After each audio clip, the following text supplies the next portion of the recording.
ಎಲ್ಲರಿಗೂ ನಮಸ್ಕಾರ.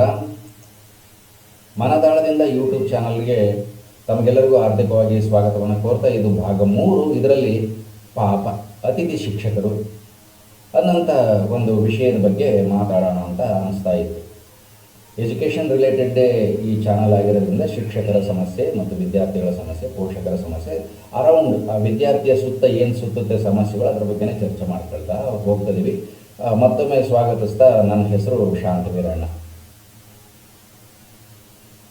ವಿಶ್ವಗುರು ಜಗಜ್ಯೋತಿ ಬಸವೇಶ್ವರರು ಅಂತ ಏನು ಕರಿತೀವಿ, ಅವ್ರದ್ದೊಂದು ವಚನ ನೆನಪಾಗುತ್ತೆ. ಇಲ್ಲಿ ಉಲ್ಲೇಖ ಮಾಡೋದು ಸರಿ ಅಂತ ಕೂಡ ಅನಿಸುತ್ತೆ.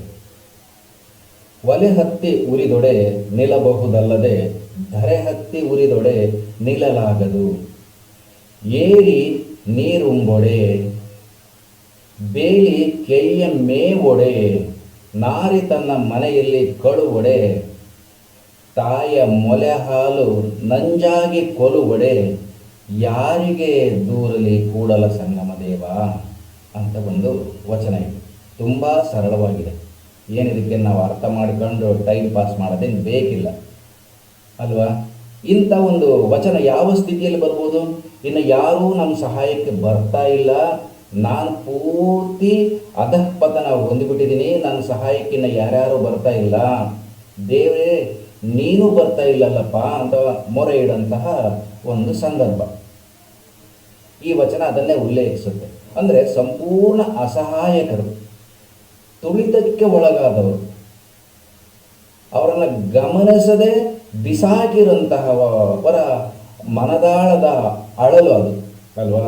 ಇಲ್ಲಿ ನಾನು ಅದನ್ನು ಹೇಳೋದು ಹೊರಟಿರೋದು, ಆ ಹೆಡ್ಡಿಂಗೇ ಇದೆ, ಅದರಲ್ಲಿ ಟೈಟಲ್ಲೇ ಇದೆ, ಅತಿಥಿ ಶಿಕ್ಷಕರ ಬಗ್ಗೆ. ಅವ್ರದ್ದು ಇದೇ ಗೋಳೆ. ಯಾರಿಗೆ ಹೇಳಲಿ, ಯಾರಿಗೆ ದೂರಲಿ ಕೂಡಲ ಸಂಗಮ ದೇವ ಅನ್ನೋಂಥ ಒಂದು ಪರಿಸ್ಥಿತಿ ಇದೆ ಅದರಲ್ಲಿ. ಗೆಸ್ಟ್ ಫ್ಯಾಕಲ್ಟಿ, ಇದು not only in the education department, it is there in all the departments. But ನನಗೆ ಬೇಕಾಗಿರೋದು ಕೇವಲ ಎಜುಕೇಷನ್ ಡಿಪಾರ್ಟ್ಮೆಂಟ್ ಬಗ್ಗೆ ಮಾತ್ರ ಮಾತಾಡೋದಕ್ಕೆ ಹೋಗ್ತಾ ಇರೋದು. ಸರ್, ಒಂದು ವಿಷಯನ ತಮ್ಮ ಗಮನಕ್ಕೆ ತರ್ತಾ ಇದ್ದೀನಿ. ಗೆಸ್ಟ್ ಅಂದರೆ ಏನು? ಗೆಸ್ಟ್ ನಮ್ಮ ಮನೆಗೆ ಬಂದಾಗ ಎಷ್ಟು ದಿವಸ ಇರ್ತಾರೆ? 1 ದಿವಸ ಇರ್ತಾರ, 2 ದಿವಸ ಇರ್ತಾರೆ, 3 ದಿವಸ, ಬೇಡ 1 ವಾರ ಇರ್ಬೋದು. ಅದಕ್ಕಿಂತ ಹೆಚ್ಚಿಗೆ ಯಾವ ಗೆಸ್ಟು ಇರೋಲ್ಲ. ಹಾಗೆಯೇ ನಮ್ಮಲ್ಲಿ ಟೀಚರ್ಸನ್ನು ಗೆಸ್ಟ್ ಫ್ಯಾಕಲ್ಟಿ ಅಂತ ತಗೊಂಡ್ರೆ, ಗೆಸ್ಟ್ ಟೀಚರ್ಸ್ ಅಂತ ತಗೊಂಡ್ರೆ ಎಷ್ಟು ತಿಂಗಳಿಗೆ ತಗೋಬೋದು? ಅನಿವಾರ್ಯ ಸಂದರ್ಭದಲ್ಲಿ ಇನ್ನೆವಿಟಬಿಲಿಟಿ ಅಂತ ಏನು ಹೇಳ್ತೀವಿ, ಆವಾಗ 1 ತಿಂಗಳು, 2 ತಿಂಗಳು, ಬೇಡ 6 ತಿಂಗಳವರೆಗೆ ತಗೋಬೋದು. ರೆಕ್ರೂಟ್ಮೆಂಟು ಲೇಟ್ ಆಗುತ್ತೆ ಅಂತ, ಯಾಕಂತಂದ್ರೆ ಕಾಲ್ ಮಾಡಿ ತುಂಬಷ್ಟೊತ್ತಿಗೆ 3 ತಿಂಗಳು 4 ತಿಂಗಳು ಆಗುತ್ತೆ ಅನ್ನೋ ಒಂದು ಉದ್ದೇಶದಿಂದ ಗೆಸ್ಟ್ ಫ್ಯಾಕಲ್ಟಿನ ತಗೊಂಡು ಕೆಲಸ ಮಾಡಿಸಬಹುದು, ತಪ್ಪೇನಲ್ಲ. ಆದರೆ ಅದೇ ಗೆಸ್ಟ್ ಫ್ಯಾಕಲ್ಟಿ ಈ ವರ್ಷ ರಿನಿವಲು, ಮುನ್ನ ವರ್ಷ ರಿನಿವಲು, 4 ವರ್ಷ, 5 ವರ್ಷ ಆದರೆ ಅವ್ರಿಗೆ ಗೆಸ್ಟ್ ಅಂತ ಯಾರು ಕರೀತಾರೆ ಅಲ್ವಾ? ಗೆಸ್ಟ್ ಅಂತ ಕರೆಯೋದಕ್ಕೆ ಚಾನ್ಸೇ ಇಲ್ಲ. ಅವರೊಂಥರ ಅಲ್ಲಿ ಲೇಬರರ್ಸ್ ಅಂತ, ಕೂಲಿ ಆಳಿನ ಥರ ಹೊಂದ್ಕೊಂಡ್ಬಿಡ್ತಾರೆ. ಯಾವುದಾದ್ರೂ ಒಂದು ಸಾಹುಕಾರ ಮನೆಗೆ, ಒಂದು ಅಂಗಡಿಗೋ, ಒಂದು ಜವಳಿಗೋ, ಕಿರಾಣಿ ಅಂಗಡಿಗೋ, ಅಥವಾ ಯಾರ್ದಾದ್ರೂ ಇನ್ಯಾವುದೋ ಜಮೀನಾಗೋ, ಇಲ್ಲ ಲೆಕ್ಕಪತ್ರ ಬರೆಯೋದಕ್ಕೆ ಇರ್ತಾರಲ್ಲ, ಅಲ್ಲಿ ಇಲ್ಲಿ ಬೇರೆ ಬೇರೆ ಸೆಕ್ಟರ್ಸು, ಅಲ್ಲಿ ಹೊಂದ್ಕೊಂಡಂಗೆ ಆಗೋಗ್ಬಿಡುತ್ತೆ. ಅವರು ಅತಿಥಿ ಶಿಕ್ಷಕರು ಆಗಲ್ಲ. ಅತಿಥಿಗಳು ಅಂತ ಕರೆಯೋದು ಆ ವರ್ಡ್ ಅವ್ರಿಗೆ ಸೂಟ್ ಆಗಲ್ಲ. ಏನೋ ಎಷ್ಟಿರ್ಬೋದಪ್ಪ ಒಂದು ಪಕ್ಷ ಅತಿಥಿ ಶಿಕ್ಷಕರಿಗೆ ಇದ್ದರೆ, ನಾವು ಅವ್ರನ್ನ ರೆಕ್ರೂಟ್ ಮಾಡ್ಕೊಂಡ್ರೆ, ತುಂಬಿಕೊಂಡ್ರೆ ಒಂದು 5% ಇರ್ಬೋದಾ, ಒಂದು 10% ಇರ್ಬೋದಾ? ಅಷ್ಟೇ ಇರಬೇಕು. ಅದಕ್ಕೂ ಹೆಚ್ಚಾದರೆ ಸಿಸ್ಟಮ್ ಕೊಲ್ಯಾಪ್ಸ್ ಆಗ್ತಾ ಹೋಗುತ್ತೆ. ಯಾಕಂದರೆ ಪರ್ಮನೆಂಟ್ ಟೀಚರ್ಸ್ ಇರೋಂಥ ರೆಸ್ಪಾನ್ಸಿಬಿಲಿಟಿಗೂ ಅತಿಥಿ ಶಿಕ್ಷಕರಿಗಿರೋಂಥ ರೆಸ್ಪಾನ್ಸಿಬಿಲಿಟಿನೂ ಒಂದು ಬಿಗ್ ಗ್ಯಾಪ್ ಇದೆ. ಪರ್ಮನೆಂಟ್ ಟೀಚರ್ಗೆ ಒಂದು ರೆಸ್ಪಾನ್ಸಿಬಿಲಿಟಿ ಫಿಕ್ಸ್ ಆಗಿರುತ್ತೆ. ಅತಿಥಿ ಶಿಕ್ಷಕ ಯಾವಾಗಲೂ ಆತಂಕದಾಗೆ ಇರ್ತಾನೆ. ನನ್ನ ಈ ತಿಂಗಳು ರಿಲೀವ್ ಮಾಡ್ತಾರೇನೋ, ಮುಂದಿನ ತಿಂಗಳು ರಿಲೀವ್ ಮಾಡ್ತಾರೇನೋ ಅಂತ. ಹಾಗಾಗಿ ವರ್ಕ್ ಮಾಡೋದಕ್ಕೆ ಎಲ್ಲಿಂದ ಸಮಾಧಾನ ಇರುತ್ತೆ, ಎಲ್ಲಿಂದ ಮನಸ್ಸು ಬರುತ್ತೆ? ಆಮೇಲೆ ನಾವೊಂದು ಯೋಚನೆ ಮಾಡಬೇಕು. ಇತ್ತೀಚೆಗೆ ಟೀಚರ್ಸ್ ಆಗಬೇಕು ಅನ್ನೋಂಥ ಕನಸುಗಳನ್ನು ಹೊತ್ತು ಬರೋಂಥ ವಿದ್ಯಾರ್ಥಿಗಳ ಸಂಖ್ಯೆ, ಅಥವಾ ಭಾವಿ ಶಿಕ್ಷಕರು ಅಂತ ಏನು ಹೇಳ್ತೀವಿ, ಅವರು ಡಿ.ಎಡ್ಗೆ ಎಂಟರ್ ಆದರೆ, ಬಿ.ಎಡ್ಗೆ ಎಂಟರ್ ಆದರೆ, ಅಥವಾ ಎಮ್.ಎಡ್ಗೆ ಎಂಟರ್ ಆದರೆ, ದೆನ್ ಆನ್ವರ್ಡ್ಸ್ ಅವರು ಶಿಕ್ಷಕರಂತಲೇ ಕನ್ಸಿಡರ್ ಮಾಡ್ಕೋಬೇಕಾಗ್ತದೆ. ಅಲ್ಲಿಂದ ಅಗಾಧವಾದ ಭಾವನೆಗಳನ್ನು, ಅಗಾಧವಾದ ಜವಾಬ್ದಾರಿಯನ್ನು, ಅಗಾಧವಾದ ತಮ್ಮ ಕಲ್ಪನೆಗಳನ್ನು ಹೊತ್ತು ಅವೆಲ್ಲ ಟ್ರೈನಿಂಗ್ ಕೋರ್ಸನ್ನು ಮಾಡಿರ್ತಾರೆ. ಅದು ಏನು ಇತ್ತೀಚೆಗೆ ಬರುವಂಥವರು ಡಿಗ್ರಿ ಮಾಡಿರ್ತಾರೆ, ಅದರ ಜೊತೆಗೆ ಒಂದು ಪಿ ಜಿ ಮಾಡಿರ್ತಾರೆ, ಅದರ ಜೊತೆಗೆ ಬಿ ಎಡ್ಡೋ ಎಮ್ ಎಡ್ಡೋ ಡಿ ಎಡ್ಡೋ ಮಾಡಿರ್ತಾರೆ. ಇಷ್ಟಿಷ್ಟಕ್ಕಂದೆಲ್ಲ ಇರ್ತವೆ. ಟ್ರೈನಿಂಗ್ ಕೋರ್ಸ್ ಒಂದು ಉದ್ದಕ್ಕೆ ಅವ್ರ ಹೆಸರಿಗಿಂತ ಉದ್ದಕ್ಕೆ ಅವ್ರ ಕ್ವಾಲಿಫಿಕೇಷನ್ ಇರುತ್ತೆ. ಇಷ್ಟೆಲ್ಲ ಕ್ವಾಲಿಫಿಕೇಷನ್ ಹೊತ್ತು ತಂದಂತಹವರಿಗೆ ನಾವು ಕೊಡೋಂಥ ಗೌರವ ಧನ ಎಷ್ಟು? 8,000ನ 10,000ನ? ಅಷ್ಟೇ ಅಲ್ವಾ? ಒಂದು ಸರಿ ಯೋಚನೆ ಮಾಡಿ ನೋಡಿ. ನಮ್ಮಲ್ಲಿ ಗೋಡೆ ಕಟ್ಟೋರು ಬರ್ತಾರೆ, ಗೋಡೆ ಕಟ್ಟೋರಿಗೆ ಕೆಸರು ಕಲಿಸ್ಕೊಡೋರಿಗೆ 800 ರೂಪಾಯಿ ಕೊಡ್ತಾರೆ. ಸಣ್ಣ ಹಳ್ಳಿಯಲ್ಲಾದರೆ, ಸ್ವಲ್ಪ ದೊಡ್ಡ ಹಳ್ಳಿಯಲ್ಲಾದರೆ 1,000 ರೂಪಾಯಿ ಕೊಡ್ತಾರೆ. 2 ಊಟ ಕೊಡ್ತಾರೆ, ಒಂದು ಊಟ ಕೊಡ್ತಾರೆ, ಒಂದು ಟಿಫಿನ್ ಕೊಡ್ತಾರೆ, ಜೊತೆಗೆ 2 ಟೈಮ್ ಕಾಫಿನೋ ಟೀನೋ ಕೊಡ್ತಾರೆ.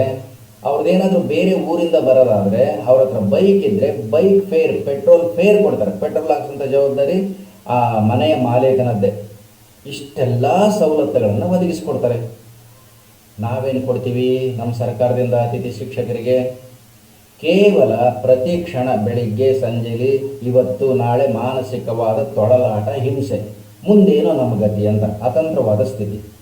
ಸರ್ಕಾರದ ರಕ್ಷಣೆಯಲ್ಲಿ ಕೆಲಸ ಮಾಡುವಂಥವ್ರಿಗೆ ಅಥವಾ ಸರ್ಕಾರದ ಅಧೀನದಲ್ಲಿ ಕೆಲಸ ಮಾಡೋಂಥವ್ರಿಗೆ ಅವರ ಅತಿಥಿ ಶಿಕ್ಷಕರೇ ಆಗಿರಲಿ, ಪರ್ಮನೆಂಟ್ ಶಿಕ್ಷಕರೇ ಆಗಿರಲಿ, ಅವ್ರಿಗೊಂದು ಪ್ರೊಟೆಕ್ಷನ್ ಅಂತ ಬೇಕಲ್ಲ, ಸೆಕ್ಯೂರಿಟಿ ಅಂತ ಬೇಕಲ್ಲ. ಎಲ್ಲಿದೆ ಅವ್ರಿಗೆ ಸೆಕ್ಯೂರಿಟಿ? ಅನಿಸಲ್ವ ಪಾಪ ಆ ಥರ ಯೋಚನೆ ಮಾಡಿದರೆ? ಅಷ್ಟೊಂದು ಕ್ವಾಲಿಫಿಕೇಷನ್ ಹೊತ್ತು ಬಂದಿರೋರಿಗೆ ಸೆಕ್ಯೂರಿಟಿನೇ ಇಲ್ಲ. ನಾನು ಸೆಕ್ಯೂರಿಟಿ ಅಂತ ಹೇಳೋದು ಡ್ಯೂರೇಷನ್ನಿಂದಲ್ಲ, 6 ತಿಂಗಳು 3 ತಿಂಗಳು ಅಂತ ಇರುತ್ತಲ್ಲ. ಈಗ ಒಬ್ಬ ಪರ್ಮನೆಂಟ್ ಫ್ಯಾಕಲ್ಟಿಗೆ ಏನೇನಿರುತ್ತೆ ಸೆಕ್ಯೂರಿಟಿ? ಅವನಿಗೊಂದು ಆಸ್ಪತ್ರೆಗೆ ಹೋಗುವಂಥ ಒಂದು ಫೆಸಿಲಿಟಿ ಇರ್ತದೆ, ಸರ್ಕಾರನೇ ನೋಡ್ಕೊಳ್ಳುತ್ತೆ. ಏನಾದರೂ ಕಾಯಿಲೆ ಆದರೆ ಅವನ್ನ ಆಸ್ಪತ್ರೆಗೆ ಸೇರ್ಕೋಬೋದು. ಈ ಥರ ಫೆಸಿಲಿಟೀಸ್ ಏನಿದ್ದಾವೆ, ಕೆಲವು ಪ್ರೈವೇಟು ಸ್ಕೂಲ್ಗಳಲ್ಲೂ ಕೂಡ ಆ ಸೌಲಭ್ಯಗಳು ಇದ್ದಾವೆ. ESI ಆಸ್ಪತ್ರೆಗೆ ಹೋಗೋಂಥ ಒಂದು ಫೆಸಿಲಿಟೀಸನ್ನು ಅವರು ತಂದು ಕೊಟ್ಟಿದ್ದಾರೆ. ಅವ್ರಿಗೊಂದು PF ಇದೆ, ಅವ್ರಿಗೆ ಒಂದು ರಜೆ ಇದೆ, ಬೇರೆ ಬೇರೆ ಭತ್ಯೆಗಳನ್ನು ಅವರು ಕೊಡ್ತಾರೆ, ಟ್ರಾವೆಲಿಂಗ್ ಅಲವೆನ್ಸ್ ಎಲ್ಲ ಕೊಡ್ತಾರೆ. ನಮ್ಮಲ್ಲಿ ಏನು ಕೊಡ್ತೀವಿ? ಗೌರವಧನ ಶಿಕ್ಷಕರಿಗೆ ಸರ್ಕಾರದಿಂದ ಯಾವುದೇ ಸೌಲಭ್ಯ ಇಲ್ಲ. ನೀನು ಹೆಂಗನ್ನ ಬಾ, ಹೆಂಗನ್ನ ಹೋಗು. ಅದಕ್ಕೂ ಅವರು ಹಂಗೆ ಮಾಡ್ತಾರೆ. ಯಾವಾಗನ್ನ ಬರ್ತೀವಿ, ಯಾವಾಗನ್ನ ಹೋಗ್ತೀವಿ, ನಾವೇನೋ ಮಾಡ್ತೀವಿ, ಮಾಡಿದ್ನ ಮಾಡಿಸ್ಕೊಳ್ರಿ ಪಾಠನ ಅಂತ. ಯಾಕಂದ್ರೆ ಅವ್ರ ಸ್ಥಿತಿ ನೋಡಿ, ಅಲ್ಲಿರೋಂಥ ಪರ್ಮನೆಂಟ್ ಟೀಚರ್ ಏನು ಒಬ್ಬ ಹೆಡ್ ಮಾಸ್ಟರ್ ಇರ್ತಾರೆ, ಅವ್ರಿಗೂ ಹೇಳೋಕ್ಕೆ ಮನಸ್ಸು ಬರಲ್ಲ. ಅಯ್ಯೋ ಪಾಪ ಅತಿಥಿ ಶಿಕ್ಷಕರು ಏನು ಮಾಡ್ತಾರೆ ಬಿಡು, ಪಾಪ ಅವ್ರಿಗೆ ಕೊಡೋದು ಅಷ್ಟಾಗೈತೆ ಅಂತ ಅವರು ಅಂದ್ಕೊಳ್ತಾರೆ. ಸಹಜ ಕೂಡ. ಇದೊಂಥರ ಬ್ರಿಟಿಷ್ ಪೀರಿಯಡಲ್ಲಿದ್ದಂಥ ಫ್ಯೂಡಲಿಸಮ್ ಅಂತ ಅನಿಸಲ್ವ? ಊಳಿಗ ಮಾನ್ಯ ಪದ್ಧತಿ ಅಂತ ಏನು ಕರಿತೀವಿ, ಜಮೀನ್ದಾರಿ ಪದ್ಧತಿಯಲ್ಲಿ ಏನು 2-3 ವಿಧ ಬರ್ತವೆ, ಫ್ಯೂಡಲಿಸಮ್ಮು ಅದೇ ರೀತಿ. ಅವಾಗ ಏನಾಗ್ತಾ ಇತ್ತು, ರೈತರನ್ನು ಒಂದಲ್ಲ ಒಂದು ಬೇರೆ ಬೇರೆ ವಿಧವಾದ ವಿಶಿಷ್ಟವಾದ ಸ್ಕೀಮ್ಗಳನ್ನು ಮಾಡಿ, ಅಂದರೆ ಅವರನ್ನು ಕಂಟ್ರೋಲಾಗಿ ಇಟ್ಕೊಳ್ಳೋದಕ್ಕಾಗಿಯೇ ಸ್ಕೀಮ್ಗಳನ್ನು ಮಾಡಿ ಅವರ ಕತ್ತನ್ನು ಹಿಚುಕ್ತಾ ಇದ್ದರು ಬ್ರಿಟಿಷ್ನವರು. ಈಗ ನಮ್ಮ ಎಜುಕೇಟೆಡ್ಸ್ ಪರಿಸ್ಥಿತಿನೂ ಅದೇ ಆಗಿದೆ. ಈ ಗೆಸ್ಟ್ ಫ್ಯಾಕಲ್ಟಿದು ಯಾವ್ಯಾವೋ ಸ್ಕೀಮು, ಗೆಸ್ಟ್ ಟೀಚರ್ಸ್ ಅಂತೆ, ಕಾಂಟ್ರಾಕ್ಟ್ ಟೀಚರ್ಸ್ ಅಂತೆ, ಇನ್ಯಾವ್ಯಾವುದೋ ಸ್ಟೈಪಂಡರಿ ಟೀಚರ್ಸ್ ಅಂತೆ, ಇವನ್ನೆಲ್ಲ ಹೇಳಿ ಕರ್ಕೊಂಡು ಬಿಸಾಕಿ ಅವರನ್ನು ವಿದ್ಯಾವಂತರ ಕತ್ತು ಹಿಚ್ಕುವಂತಹ ಕಾರ್ಯಕ್ರಮಗಳು ನಡೀತಾ ಇಲ್ವಾ? ಸಾಧ್ಯವಾದಷ್ಟು ನಾವು ಅಷ್ಟನ್ನಾದರೂ ಕೊಡ್ತೀವಿ ಅಂತ ಹೇಳ್ಕೋಬೋದು. ಅಷ್ಟನ್ನಾದರೂ ಕೊಡೋದು ಸರ್ಕಾರದ ಕೆಲಸ ಅಲ್ಲ, ಅದು ಯಾರೋ ಪ್ರೈವೇಟ್ ಸೆಕ್ಟರ್ನಾಗ ಮಾತಾಡಬೇಕು. ಸರ್ಕಾರದ ಕೆಲಸ ಅದಲ್ಲ. ಸರ್ಕಾರದ ಕೆಲಸ ಖಂಡಿತವಾಗೂ ಒಂದು ಪೂರ್ಣಾವಧಿಯ ಕೆಲಸವನ್ನು ಕೊಡಬೇಕು. ಪ್ರತಿಯೊಬ್ಬ ಪ್ರಜೆಗೂ ಕೆಲಸವನ್ನು ಕೊಡ್ತಕ್ಕಂಥ ಜವಾಬ್ದಾರಿ ಸರ್ಕಾರದ್ದು. ಅದನ್ನು ಕೆಲಸಗಳು ಉದ್ಯೋಗ ಇಲ್ಲದ್ರೆ ಉದ್ಯೋಗವನ್ನು ಸೃಷ್ಟಿ ಮಾಡಬೇಕಾಗಿರೋದು ಸರ್ಕಾರದ ಕೆಲಸ. ಉದ್ಯೋಗ ಸೃಷ್ಟಿ ಮಾಡಿನೂ ನಾನು ಕೆಲಸ ಮಾಡಲ್ಲಪ್ಪ ಅಂದರೆ ನಿಮ್ಮ ಕರ್ಮ ಹೋಗಿ ಅನ್ಬೋದು ಇರಬೇಕು. ಬರ್ತಾ ಬರ್ತಾ ಏನಾಯಿತು, ಗೆಸ್ಟ್ ಟೀಚರ್ಸ್ ಹೆಚ್ಚಾಗ್ತಾ ಹೋದರು, ಪರ್ಮನೆಂಟ್ ಟೀಚರ್ಸ್ ಕಡಿಮೆ ಆಗ್ತಾ ಹೋದರು. ಯಾವಾಗ ಪರ್ಮನೆಂಟ್ ಟೀಚರ್ಸ್ ಕಡಿಮೆ ಆಗ್ತಾ ಹೋದರು, ಸರ್ಕಾರಿ ಶಾಲೆಗಳು ಗ್ರ್ಯಾಜುಯಲಿ ಅಲ್ಲಿರೋಂಥ ಸ್ಟೂಡೆಂಟ್ಸ್ ಸ್ಟ್ರೆಂತ್ ಕಡಿಮೆ ಆಗ್ತು. ದಿನೇ ದಿನೇ ದಿನೇ ಮುಚ್ತಾ ಬರ್ತಿದ್ದಾರೆ. ಈ ವರ್ಷ ಇಷ್ಟು ಶಾಲೆ ಮುಚ್ಚಿದ್ವಿ, ಈ ವರ್ಷ ಇಷ್ಟು ಶಾಲೆಗಳನ್ನು ಮುಚ್ತಾ ಇದ್ದೀವಿ ಅಂತ. ಈಗೊಂದು 30-40 ವರ್ಷದ ಹಿಂದೆ ಇದ್ದಂಥ ಒಂದು ಕತೆ ಅಂದರೆ, ಈ ವರ್ಷ ಇಷ್ಟು ಶಾಲೆ ಓಪನ್ ಮಾಡಿದ್ವಿ, ಈ ವರ್ಷ ಇಷ್ಟು ಶಾಲೆ ಓಪನ್ ಮಾಡಿದ್ವಿ ಅಂತ. ಆದರೆ ಈಗ ಇಷ್ಟು ಶಾಲೆ ಮುಚ್ಚುತ್ತಾ ಇದ್ದೀವಿ. ಇದರ ರೆಸ್ಪಾನ್ಸಿಬಿಲಿಟಿನ ಯಾರು ಹೊರಬೇಕು? ಗೆಸ್ಟ್ ಟೀಚರ್ಸ್ ಹೊರಬೇಕಾ? ಪರ್ಮನೆಂಟ್ ಟೀಚರ್ಸ್ ಹೊರಬೇಕಾ? ಅಥವಾ ಪೀಪಲ್ ರೆಪ್ರೆಸೆಂಟೇಟಿವ್ ಅಂತ ಏನು ಜನಪ್ರತಿನಿಧಿಗಳಂತ ಕರಿತೀವಿ ಅವರು ಹೊರಬೇಕಾ? ಅಧಿಕಾರಿಗಳು ಹೊರಬೇಕಾ? ಅಥವಾ ಸಂಪೂರ್ಣವಾಗಿ ಸರ್ಕಾರನೇ ಹೊರಬೇಕಾ? ಗೊತ್ತಿಲ್ಲ ಯಾರು ಹೊರಬೇಕು. ನನ್ನ ದೃಷ್ಟಿಯಲ್ಲಿ ಸರ್ಕಾರನೇ ಹೊರಬೇಕು. ಯಾಕಂದರೆ ಕೆಲಸ ಮಾಡ್ತಕ್ಕಂಥ ಜವಾಬ್ದಾರಿ ಅವ್ರದ್ದೇ. ಬೇಕಾದಷ್ಟು ನೂರಾರು ಸ್ಕೀಮು ಸರ್ಕಾರಿ ಶಾಲೆಗಳಲ್ಲಿ ಕೊಟ್ಟರೂ ಇಲ್ಲಿಗೆ ಬರ್ತಾ ಇಲ್ಲ.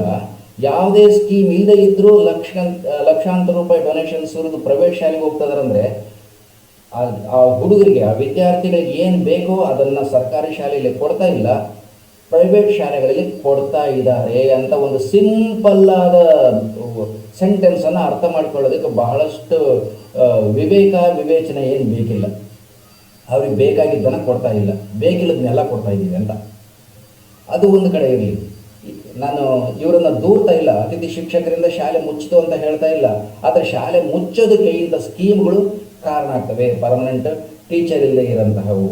ಇದಕ್ಕೆ ನಮ್ಮ ಸರ್ಕಾರ ಅಥವಾ ಸರ್ಕಾರದ ಏನು ಪ್ರತಿನಿಧಿಗಳು, ಮಿನಿಸ್ಟರ್ಸು, MLAಗಳು ಅಂತ ಏನು ಕರಿತೀವಿ, ಅವರೆಲ್ಲ ಏನಾದರೂ ಮಾಡಿ ಸಮರ್ಥನೆ ಮಾಡ್ಕೋಬೋದು. ಇಲ್ಲ ಅಟ್ಲೀಸ್ಟ್ ಅವ್ರಿಗೆ ಊಟಕ್ಕಾದರೂ ಒಂದು ಯೋಚನೆ ಆಗಲಿ ಅಂತೇಳಿ ಒಂದು ಯೋಜನೆ ಮಾಡಿದ್ದೀವಿ. ಬೇರೆ ರಾಜ್ಯದಲ್ಲಿ ಇದಕ್ಕಿಂತ ಕೆಟ್ಟದಾಗಿದೆ, ಸೆಂಟ್ರಲ್ ಗೌರ್ಮೆಂಟಲ್ಲಿ ಇದಕ್ಕಿಂತ ಅಧ್ವಾನಿದೆ, ಬೇರೆ ಬೇರೆ ದೇಶಗಳಲ್ಲಿ ಇದೆ ಈ ಸ್ಕೀಮು, ನಾವು ಜಾರಿ ಮಾಡಿದ್ದೀವಿ ಅಂತ. ಬೇರೆ ಬೇರೆ ದೇಶಗಳನ್ನು ಅಥವಾ ಸೆಂಟ್ರಲ್ ಗೌರ್ಮೆಂಟನ್ನು, ಬೇರೆ ಬೇರೆ ರಾಜ್ಯಗಳನ್ನು ವೈ ಶುಡ್ ವಿ ಫಾಲೋ? ನಮ್ಮನ್ನೇ ಅವರು ಅನುಕರಣೆ ಮಾಡಲಿ, ನಮ್ಮ ಉತ್ತಮವಾದ ಆಡಳಿತವನ್ನು ಬೇರೆಯವರು ಅನುಕರಣೆ ಮಾಡಲಿ. ನೋಡಪ್ಪ, ಅಲ್ಲಿ ಈ ಥರ ಉತ್ತಮವಾದ ವ್ಯವಸ್ಥೆ ಇದೆ, ಗೆಸ್ಟು ಇಲ್ಲ, ಸ್ಟೈಪಂಡ್ರಿ ಇಲ್ಲ, ಕಾಂಟ್ರಾಕ್ಟು ಇಲ್ಲ, ಎಲ್ಲ ಪರ್ಮನೆಂಟ್ ಟೀಚರ್ಸು, ನೋಡೋರಲ್ಲಿ ಎಷ್ಟು ಚೆನ್ನಾಗಿ ಶಾಲೆಗಳು ನಡೀತಾ ಇದ್ದಾವೆ ಅಂತ ಅವ್ರು ಹೇಳಲಿ ಅಲ್ವಾ? ಅದು ನಾವು ಮಾಡಬೇಕಾಗಿರೋದು. ಸರ್ಕಾರ ಮಾಡಬೇಕಾಗಿರೋಂತಹ ಕೆಲಸ ಅದೇ. ಸರ್ಕಾರ ಮಾಡಿಸ್ಬೇಕು.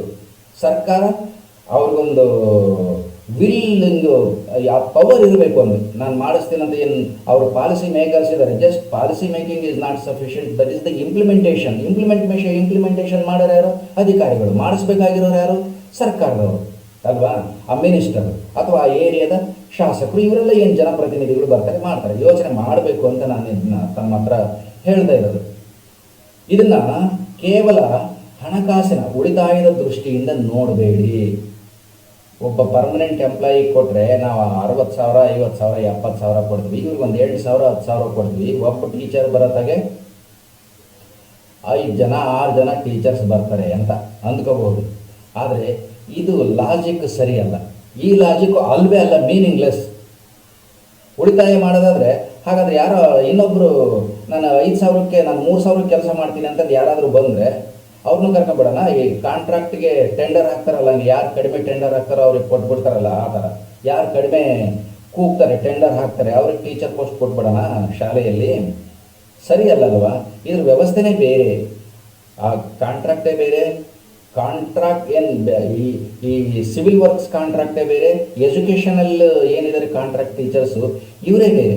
ಇವರನ್ನು ಉಳಿತಾಯದ ದೃಷ್ಟಿ, ಆರ್ಥಿಕವಾಗಿ ಉಳಿತಾಯದ ದೃಷ್ಟಿಯಿಂದ ನೋಡಬಾರ್ದು, ದೇಶದ ಅಭಿವೃದ್ಧಿಯ ದೃಷ್ಟಿಯಿಂದ ಇವರನ್ನು ನೋಡಿದರೆ ಮಾತ್ರ ನಮ್ಮ ದೇಶ ಶೈಕ್ಷಣಿಕವಾಗಿ ಅಭಿವೃದ್ಧಿ ಆಗ್ತದೆ. ಶೈಕ್ಷಣಿಕವಾಗಿ ಅಭಿವೃದ್ಧಿ ಆದರೆ ಆಟೋಮೆಟಿಕ್ಕಾಗಿ ಆರ್ಥಿಕವಾಗಿ ಅಭಿವೃದ್ಧಿ ಆಗ್ತದೆ, ತಂತ್ರಜ್ಞಾನದಲ್ಲೂ ಅಭಿವೃದ್ಧಿ ಆಗ್ತದೆ, ವೈದ್ಯಕೀಯದಲ್ಲೂ ಆಗ್ತದೆ, ಈ ಸೈಂಟಿಫಿಕ್ಕಾಗೂ ಆಗ್ತದೆ. ಎಲ್ಲ ಫೀಲ್ಡಲ್ಲೂ ಅಭಿವೃದ್ಧಿ ಆಗ್ತದೆ. ಅಭಿವೃದ್ಧಿ ಆಗೋದಕ್ಕೆ ಬೇಕಾಗಿರೋಂಥದ್ದು ಬುದ್ಧಿವಂತರು. ಬುದ್ಧಿವಂತರನ್ನ ಕ್ರಿಯೇಟ್ ಮಾಡೋದು ಶಿಕ್ಷಕರು. ಶಾಲೆಯಿಂದನೇ ಬರಬೇಕಲ್ಲ, ಅವರು ಅಲ್ಲಿಂದನೇ ಬರಬೇಕು, ಇನ್ನು ಬೇರೆ ದಾರಿ ಇಲ್ಲ ಅವ್ರಿಗೆ. ಅದಕ್ಕಾಗಿಯೇ ಇವರೆಲ್ಲ ಸಮಸ್ಯೆಯನ್ನು ಚರ್ಚೆ ಮಾಡೋದಕ್ಕೆ, ಶಿಕ್ಷಕರ ಸಮಸ್ಯೆಯನ್ನು ಚರ್ಚೆ ಮಾಡೋದಕ್ಕೆ ಒಬ್ಬರು MLC ಸಾಹೇಬರು ಕೂಡ ಇರ್ತಾರೆ. ಅವರು ಕೂಡ ಇದ್ರ ಬಗ್ಗೆ ಗಮನ ಹರಿಸಬೇಕು ಸ್ವಾಮಿ, ಗಮನ ಹರಿಸಬೇಕು. ಇಲ್ಲಾಂದರೆ ಆಗಲ್ಲ. ಅತಿಥಿ ಶಿಕ್ಷಕರ ಕೈ ಕೆಲಸ ಮಾಡೋದು ಆಗಲ್ಲ. ಯಾಕಂದರೆ ಈ ವರ್ಷ ಒಬ್ಬರನ್ನ ತಗೊಂಡ್ರೆ ಮುಂದಿನ ವರ್ಷ ಇನ್ನೊಬ್ಬರನ್ನ ತಗೊಂಡ್ತೀವಿ. ಅವರನ್ನು ಹೊಂದಿಸ್ಕೊಳ್ಳೋಷ್ಟೊತ್ತಿಗೆ ಎಲ್ಲ ಹಾಳಾಗಿಬಿಡುತ್ತೆ. ಆಮೇಲೆ ದೊಡ್ಡ ದೊಡ್ಡ ಶಾಲೆಗಳಲ್ಲಿ, ಹೈಸ್ಕೂಲ್ಗಳಲ್ಲಿ ತುಂಬ ಹಾಳಾಗುತ್ತೆ. ಕೆಲವು ಸ್ಕೂಲುಗಳಲ್ಲಿ ಇದಾವಂತೆ, ಹೇಳ್ತಾ ಇದ್ದರು, ಅತಿಥಿ ಶಿಕ್ಷಕರೇ ಹೆಡ್ ಮಾಸ್ಟರು, ಅತಿಥಿ ಶಿಕ್ಷಕರೇ ಅಸಿಸ್ಟೆಂಟ್ ಟೀಚರ್ಸು ಅಂತ. ಏನು ಸರಿ ಅನಿಸುತ್ತಾ ಅಲ್ವಾ? ಕಾಟಾಚಾರಕ್ಕಿಂತನೂ ಕಾಟಾಚಾರ. ನನ್ನ ಒಂದು ಅಪೀಲ್ ಏನು ಅಂತಂದರೆ, ತಗೊಳ್ತಿರಲ್ಲ ಅತಿಥಿ ಶಿಕ್ಷಕರನ್ನು ತಗೊಂಡ್ರೆ ಸರ್ಕಾರಿ ಶಿಕ್ಷಕರಿಗೆ ಏನು ಸೌಲಭ್ಯ ಕೊಡ್ತಾರೆ ಅದೇ ಸೌಲಭ್ಯಗಳನ್ನು ಕೊಡೋದು ಒಳ್ಳೆಯದು. ನೀವು ಎಷ್ಟು ದಿವಸ ಆದರೂ ತಗೊಳ್ಳಿ, 6 ತಿಂಗಳಾದರೂ ತಗೊಳ್ಳಿ, 3 ತಿಂಗಳಾದರೂ ತಗೊಳ್ಳಿ. ಅಟ್ಲೀಸ್ಟ್ ಅವ್ರಿಗೇನು ಬೇಸಿಕ್ ಇದೆ ಆ ಬೇಸಿಕ್ ಆದರೂ ಕೊಡಬೇಕು. DA ಕೊಡಬೇಡಿ, ಉಳಿದ ಅಲವೆನ್ಸ್ ಕೊಡಬೇಡಿ. ಇಲ್ಲ ನೀವು ಕಡಿಮೆ ಮಾಡಿದರೆ ಸರ್ಕಾರಿ ನೌಕರರಿಗೆ what are the facilities are available, ಈಗ ಅವರಿಗೆ ಒಂದು ಮೆಡಿಕಲ್ ಫೆಸಿಲಿಟೀಸ್ ಕೊಡ್ತಿದ್ದಾರೆ. ಅವರಿಗೆ ಚೆನ್ನಾಗಿಲ್ದಂಗೆ ಆದರೆ ತೋರಿಸ್ಕೋಬೋದು ಆಸ್ಪತ್ರೆಯಲ್ಲಿ, ಅವ್ರ ಅಪ್ಪ ಅಮ್ಮಗೆ ಚೆನ್ನಾಗಿಲ್ದಂಗೆ ಆದರೆ ತೋರಿಸ್ಬೋದು. ಇವರು ಕೂಡ ಸರ್ಕಾರಕ್ಕಾಗಿ ಕೆಲಸ ಮಾಡಾರಲ್ವ, ಇವ್ರಿಗೂ ಆ ಸೌಲಭ್ಯ ಕೊಡಬೇಕು. ಕೆಲವು ಪ್ರೈವೇಟ್ ಸೆಕ್ಟರಲ್ಲಿ ಇದೆ, ESI ಆಸ್ಪತ್ರೆಯಲ್ಲಿ ತೋರಿಸುವಂತಹ ಒಂದು ಅವಕಾಶವನ್ನು ಮಾಡಿಕೊಟ್ಟಿದ್ದಾರೆ. ಸರ್ಕಾರದಲ್ಲೂ ಮಾಡಬೇಕಲ್ಲ ಸ್ವಾಮಿ, ಮಾಡಬೇಕು. ಅದನ್ನು ತಮ್ಮಲ್ಲಿ ನಾನೊಂದು ಅಪೀಲ್ ಮಾಡ್ತಾ ಇದ್ದೀನಿ. ಬೇಸಿಕ್ ಕೊಡಬೇಕು ಅಂತ ಕೇಳ್ತಾ ಇದ್ದೀನಿ. ನಾವು ಬೇಸಿಕ್ ಏನಿದೆ ಕೊಡಬೇಕು. ತೀರಾ 8, 10 ಸಾವಿರ 15 ಸಾವಿರ ಇವಾಗಿನ ಕಾಲದಾಗ ಏನೂ ನಡೆಯಲ್ಲ. ಗೋಡೆ ಕಟ್ಟನಿಗೆ ಕೊಡ್ತಾರೆ 15 ಸಾವಿರ, ಅವ್ನಿಗೆ 25 ಸಾವಿರ 30 ಸಾವಿರ. ಕೆಲವು ಉತ್ತಮವಾದ ಗೋಡೆ ಕೊಟ್ಟರಿಗೆ 40 ಸಾವಿರ ಗಟ್ಟಲೆ ದುಡ್ಡು ಕೊಡ್ತಾರೆ ಒಂದೊಂದು ತಿಂಗಳಲ್ಲಿ. ಹೀಗೆಲ್ಲ ಮಾಡ್ಕೊಂತ ಹೋದ್ರೆ ಗ್ರ್ಯಾಜುವಲ್ ಆಗಿ ಒಂದೊಂದೇ ಶಾಲೆ ಮುಚ್ಕೊಂತ ಹೋದ್ರೆ ಇಂಡೈರೆಕ್ಟಾಗಿ ಈ ಸರ್ಕಾರಿ ಶಾಲೆ ಮುಚ್ಚಿಬಿಡಬೇಕು ಅನ್ನೋಂಥ ಒಂದು ಏನಾದರೂ ಪ್ಲ್ಯಾನ. ಸರ್ಕಾರಿ ಶಾಲೆ ಮುಚ್ಚಿ ಖಾಸಗಿ ಶಾಲೆಯನ್ನು ನಾವು ಗ್ಲೋರಿಫೈ ಮಾಡಿಬಿಡೋಣ, ವೈಭವೀಕರಿಸೋಣ. ಎಲ್ಲ ಸರ್ಕಾರಿ ಶಾಲೆ ಆಗಿ ಎಲ್ಲರೂ 1 ಲಕ್ಷ 1.5 ಲಕ್ಷ 2 ಲಕ್ಷ ಡೊನೇಷನ್ ಕೊಟ್ಟು ಬರಲಿ, ಬಂದು ಅಷ್ಟು ದುಡ್ಡಿದ್ರೆ ಓದಲಿ, ಅಷ್ಟು ದುಡ್ಡು ಇಲ್ಲದ್ರೆ ಸರ್ಕಾರ ಕೊಡುತ್ತೆ ಇನ್ಸೆಂಟಿವ್ಸ್ ಅಕ್ಕಿ ಪಕ್ಕಿ ಏನಿದಾವಂತ ತಿನ್ನಲಿ, ಕೂಲಿ ಮಾಡಲಿ, ಎಲೆಕ್ಷನ್ನಾಗ ಬಂದು ವೋಟ್ ಹಾಕಲಿ. ಇಷ್ಟೇ ಅವ್ರ ಜವಾಬ್ದಾರಿ ಅಂತನಾ? ನಾವೇನು ವಿದ್ಯಾವಂತರನ್ನ ಕ್ರಿಯೇಟ್ ಮಾಡ್ತಾ ಇದೀವ ಅಥವಾ ವೋಟರ್ಸನ್ನು ಕ್ರಿಯೇಟ್ ಮಾಡ್ತಾ ಇದೀವ, ಲೇಬರರ್ಸನ್ನು ಕ್ರಿಯೇಟ್ ಮಾಡ್ತಾ ಇದೀವ? ಇದು ಯೋಚನೆ ಮಾಡಬೇಕಾಗಿರೋಂಥ ವಿಷಯ ಅಂತ ಅನ್ಸಲ್ವಾ? ನೋಡಿ, ಯೋಚನೆ ಮಾಡಿ ಏನಾಗುತ್ತೆ. ಅವ್ರು ಲೇಬರರ್ಸ್ ಆಗಿ ಕ್ರಿಯೇಟ್ ಮಾಡ್ತಾ ಇದೀವ, ಖಂಡಿತವಾಗೂ ನಾವು ಅವರನ್ನು ಕ್ರಿಯೇಟ್ ಮಾಡಬಾರ್ದು. ವರ್ಕರ್ಸನ್ನು ಕ್ರಿಯೇಟ್ ಮಾಡ್ಬೇಕು, ಸರಿ, ಯಾರಾದ್ರೇನು ವರ್ಕರ್ಸ್ ಆಗಬೇಕು. ಆದರೆ ಅವರು ಈ ಥರ ತುಳಿತಕ್ಕೆ ಒಳಗಾದಂಥವ್ರು ಆಗಬಾರ್ದು. ಅಷ್ಟಕ್ಕಂದು ಓದಿ, ಅಷ್ಟಕ್ಕಂದೆಲ್ಲ ವಿದ್ಯಾವಂತರು ಆಗಿ ಬೇಕಾದಷ್ಟು ಟ್ರೈನಿಂಗ್ಗಳು ಮಾಡ್ಕೊಂಡು ಅವ್ರಿಗೆ 7,000 8,000 10,000 ಕೊಡ್ತೀವಿ ಅಂದರೆ ನಿಜವಾಗೂ ಭಾಳ ದುರಂತ. ಇದು ಭಾಳ ದುರಂತ. ನಮ್ಮ ಅತಿಥಿ ಶಿಕ್ಷಕರನ್ನು ಅಥವಾ ಗೆಸ್ಟ್ ಫ್ಯಾಕಲ್ಟಿ ಅಂತ ಏನು ಕರಿತೀವಿ ನಾವು, ಅವರನ್ನು ಬಳಸಿ ಬಿಸಾಡ್ತಾ ಇದೀವಿ ಅಷ್ಟೇ. ಯೂಸ್ ಆ್ಯಂಡ್ ಥ್ರೋ ಮಾಡ್ತಾ ಇದೀವಿ ಅವ್ರಿಗೆ. ನೀನು ಇಷ್ಟು ದಿವಸ ಬಂದೆ, ಹೋಗಪ್ಪ ಸಾಕು ಅಂತ ಸಾವುಕಾರ ಹೇಳ್ದಂಗೆ. ಯಾವುದಾದ್ರೂ ಹೊಲ್ದಾಗ ಕರ್ಕೊಂಡು ಹೋದಾಗ ಅವ್ನು ಸಾವುಕಾರ ಹೇಳ್ತಾನಲ್ಲ, ಹೋಗಪ್ಪ ಇವತ್ತಿಗೆ ಸಾಕು, ನೀನು ಬರಬೇಡ ನಾಳೆಯಿಂದ ಅಂತ. ಹಾಗೆ ಸರ್ಕಾರಕ್ಕೂ ಖಾಸಗಿ ವಲಯಕ್ಕೂ ವ್ಯತ್ಯಾಸ ಬೇಡವ? ನಂಬಿಕೊಂಡು ಬಂದಿರ್ತಾರೆ. ಯಾರನ್ನು ನಂಬಬೇಕು? ಯಾರನ್ನು ನಂಬಬೇಕು? ಅದಕ್ಕೆ ಯಾರಿಗೆ ದೂರಲಿ ಕೂಡಲ ಸಂಗಮ ದೇವ, ಯಾರಿಗೆ ದೂರಬೇಕು? ಈಗ ಇವರೆಲ್ಲ ಊರಿನಾಗಿರೋಂಥವ್ರೆಲ್ಲರೂ ಕೈ ಬಿಟ್ಬಿಟ್ರು, ಅಪ್ಪ ಅಮ್ಮನ ಕೈಲಿ ನನಗೆ ಸಾಕಾಗಲ್ಲ ಅಂದರು. ಬೇರೆ ಬೇರೆ ಕಡೆ ಕೆಲಸ ಸಿಗ್ತಾ ಇಲ್ಲ, ಹೊಲದಲ್ಲಿ ಕೆಲಸ ಮಾಡೋದಕ್ಕೂ ಹೊಲ ಇಲ್ಲ, ಮಳೆ ಸರಿಯಾಗಿ ಬರ್ತಾ ಇಲ್ಲ. ಮತ್ತು ಯಾರಿಗೆ ಅಪೀಲ್ ಮಾಡ್ಕೋಬೇಕು? ಸರ್ಕಾರಕ್ಕೆ, ನಿಮಗೆ ಅಪೀಲ್ ಮಾಡ್ಕೋಬೇಕಲ್ವಾ? ತಮಗೇನೆ ಘನ ಸರ್ಕಾರಕ್ಕೆ ಅದನ್ನೇ ಅಪೀಲ್ ಮಾಡ್ಕೊಳ್ತಿರೋದು. ತಾವೂ ಕೊಡಲ್ಲ ಅಂದರೆ ಏನು ಮಾಡಬೇಕು? ದಯಾಮರಣಕ್ಕೆ ಅಪ್ಲೈ ಮಾಡ್ಬೇಕಾ? ಯೋಚನೆ ಮಾಡಿ. ಕತ್ತು ಹಿಚಕಬೇಡಿ ಗೆಸ್ಟ್ ಫ್ಯಾಕಲ್ಟಿದು. ಒಂದು ಹಳೇ ಕಾಲದ ಜಾನಪದ ಪದ್ಯ ಇದೆ ಒಂದು. ಹೆಂಗೆ?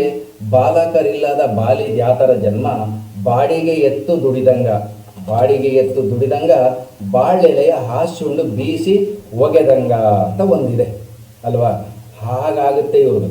ಬಾಳೆಲೆನ ಹಾಸು ಉಂಡ್ಬಿಟ್ಟು ಒಳ್ಳೆ PG BEd MAd ಮಾಡಿರೋರನ್ನ ಬೀಸಿ ಆಮೇಲೆ ಬಿಸಾಕ್ತಾರಲ್ಲ, ಆಯ್ತು ಹೋಗಯ್ಯ ನಿನಗೇನಾದರೂ ದೇವ್ರ ಅದೃಷ್ಟ ಕೊಟ್ಟರು, ಬದುಕೋ ಇಲ್ಲ ಎಲ್ಲನ ಹೋಗಿ ಸಾಯಿ ಅಂತ ಬಿಸಾಕಿದಾಗ ಆಗಲ್ವಾ? ಹಾಗಾಗುತ್ತೆ. ಅದನ್ನು ಬಿಟ್ಕೊಂಡು ನಾವು ಪದ್ಯನ ಚೇಂಜ್ ಮಾಡ್ಕೋಬೇಕಾಗುತ್ತೇನಪ್ಪ. ಈಗ ಏನು ಮಾಡ್ಕೋಬೋದು ನಾವು? 3 ಕಾಸಿಗೆ ದುಡಿಯುವ ಅತಿಥಿ ಶಿಕ್ಷಕರಿಗೆ 3 ಹೊತ್ತು ಊಟ ಸಿಗದಾಯಿತು.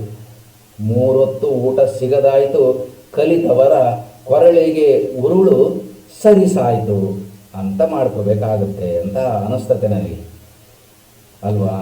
ತಪ್ಪಾಗುತ್ತೆ ಸರ್, ತಪ್ಪಾಗುತ್ತೆ.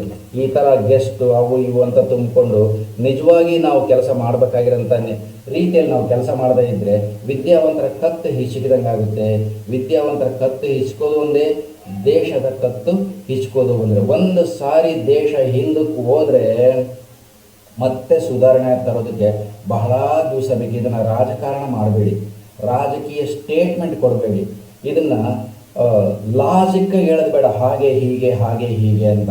ಯಾಕಂದರೆ ಓದೋಂಥವರೆಲ್ಲ, ಬಹಳಷ್ಟು ವಿದ್ಯಾವಂತರು ಇರೋವಂಥವರೆಲ್ಲನ ಬಡವರೇ ಜಾಸ್ತಿ ಸಂಖ್ಯೆ ಸರ್ಕಾರಕ್ಕೆ ಬರೋರು, ಸರ್ಕಾರಿ ಕೆಲಸಕ್ಕೆ ಬರೋರಲ್ಲಿ ಬಡವರೇ ಜಾಸ್ತಿ. ಅದು ಇಂಥ ಗೆಸ್ಟ್ ಫ್ಯಾಕಲ್ಟಿಗೆ ಬರೋರಂತೂ ಬಡವರೇ. ಶ್ರೀಮಂತರಾದ್ರೆ ಅವರೇ ಬರ್ತಾರೆ, ಹೋಗ ಮಾರಾಯ ಅಂತ ಇಲ್ಲ, ಇಲ್ಲೊಬ್ರು ಬರ್ಬೋದು, ಆದರೆ 90% ಬಡವರೇ ಬರೋದು. ಅಂಥವ್ರನ್ನು ಬೇಬಿಸ್ಟಿ ಮಾಡಬೇಡಿ, ತಾತ್ಸಾರ ಮಾಡಬೇಡಿ, ಯೂಸ್ ಆ್ಯಂಡ್ ಥ್ರೋ ಖಂಡಿತ ಮಾಡಬೇಡಿ. ಅವರನ್ನು ಲೇಬರರ್ಸ್ ಅಂತ ನೋಡಬೇಡಿ, ಶಿಕ್ಷಕರು ಅಂತ ನೋಡಿ, ಮನುಷ್ಯರು ಅಂತ ನೋಡಿ ಅನ್ನೋದು ನನ್ನ ಒಂದು ಮನದಾಳದ ಮನವಿ ಸರ್ಕಾರಕ್ಕೆ. ಇನ್ನೇನು ಹೇಳಿ, ಇಷ್ಟ ಆದರೆ ವಿಡಿಯೋನ ಲೈಕ್ ಮಾಡಿ, ಶೇರ್ ಮಾಡಿ, ಕಾಮೆಂಟ್ ಮಾಡಿ, ಸಬ್ಸ್ಕ್ರೈಬ್ ಮಾಡಿ. ಎಲ್ಲರಿಗೂ ಮತ್ತೊಮ್ಮೆ ಧನ್ಯವಾದಗಳು.